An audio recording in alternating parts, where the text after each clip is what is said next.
Okay, some of you had some questions about how to add people to your group. So what I'm going to do over here is I'm going to go to courses, and I have one of my courses open. So here's my courses. So I'm just going to head over here to this K2 course, and I'm going to go over here to people. When I click on people, I am going to click over here, and I'm going to click add people. Now I can choose what kind of roles I want, but we're going to add some teachers.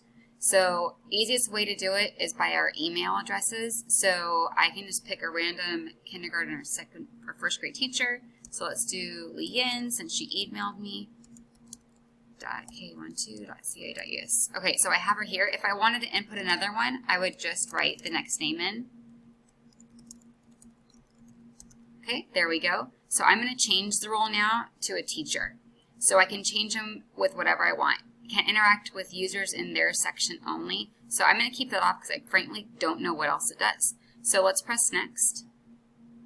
And now I'm going to add these users. Once I add these users, you should receive an email stating that you now have access to a course of mine. So let's click add users.